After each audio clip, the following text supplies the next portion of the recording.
A member of my family bought me a badge. Look. I don't know why they bought me that one. Anyway. Hello people. That's why they got me the badge. You join me today on a little jaunt to an industrial estate in Market Harborough. It's a very picturesque industrial estate because it has the local dump in it. The reason I'm going there is it is where K&H motorcycles are based. Now it's a Sunday, so they're closed. And I like going there on a Sunday, and my family like me going there on a Sunday because I can't buy any bikes. Now the reason I'm going there, people, is because in my first return moto vlog I said that I would do a walk around of my beastie, and I thought at the back of an industrial estate in Market Harborough in the sunshine would be the ideal place for me to do it, and that's why I'm going there. Knowing my luck, I'll probably turn up and find that there's some sort of car meet or something, and it'll be packed, but I hope there's no one there and I can park up and do my walk around vlog. So here it goes. Okay people, well, there is Beastie. Beastie is a 2010 Harley Fatboy Low. Now it's the third Harley Fatboy Low that I've owned, and I will explain the differences between this model and a Harley Fatboy.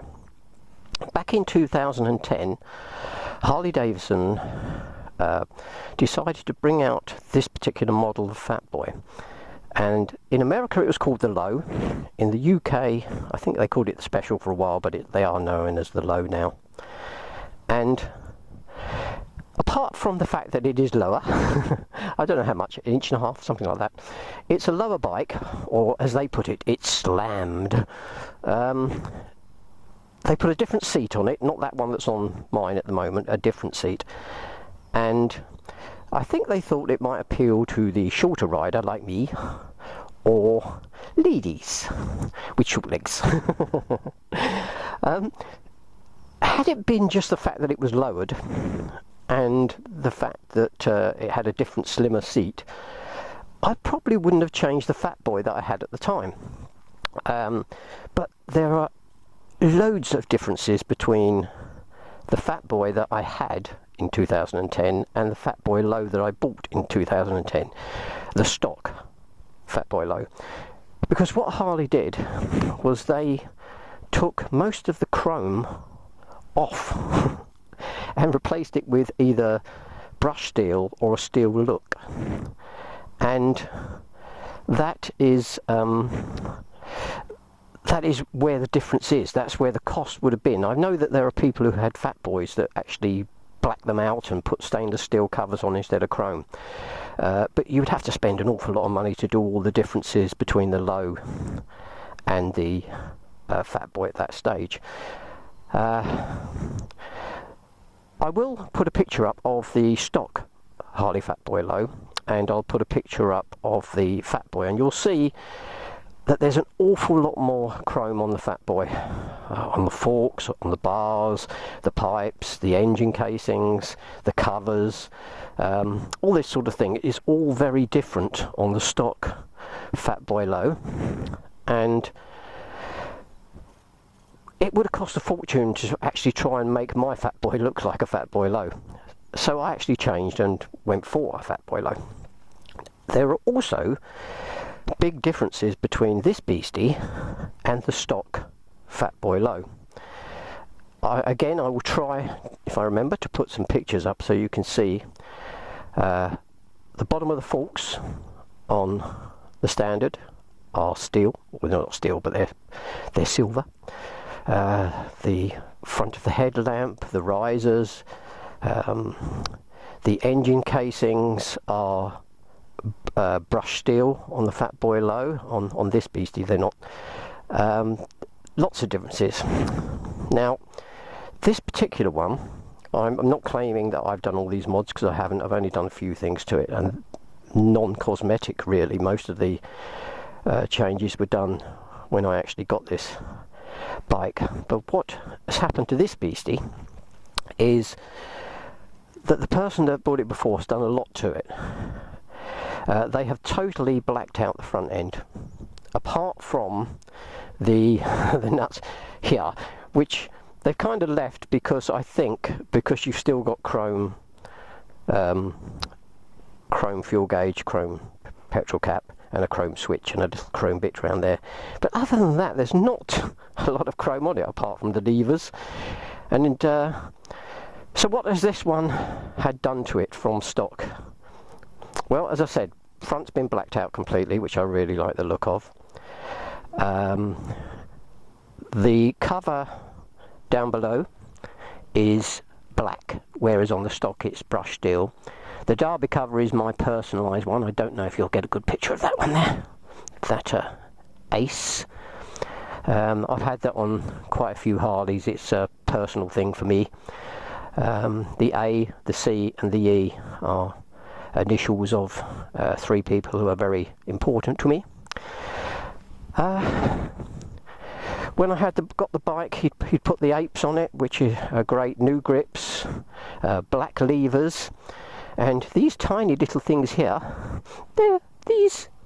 they are my front indicators. They're very bright. It's quite surprising. You can hardly see them on the bike. It gives it a nice little profile at the front. Round this side, again, this is normally brushed steel on the stock. This is normally brushed steel. Both these covers have been changed. Obviously the bobber air cleaner cover, and it's been stage ones because these are Vance and Hines pipes which have a lovely sound. The other 2 Fatboys that I've had, the Fatboy Lows, have had what we call short shots on them.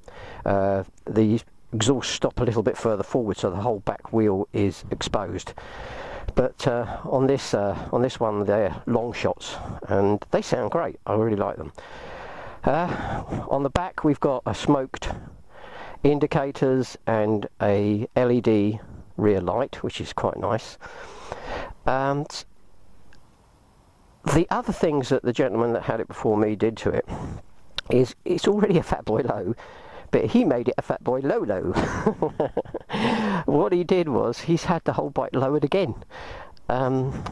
He's put progressive suspension in the front forks and lowered it by about another inch, and he put an adjustable shock in the back and lowered the back again, so to give the bike an even lower profile, which I've kind of left. I could adjust it back actually, because he gave me the original springs. I could put those back in and I could raise the back up a bit, but I don't really see the point. He had it looking really like a bobber. I think I mentioned it before in one of my other videos, but I do a lot of riding with a pillion, so I didn't get on with the bare bone seat that was on it, and I bought a sundowner seat, which is huge. I admit it's huge, but it does not look too bad on the bike, I don't think. And I put a sissy bar on for the comfort of the pillion.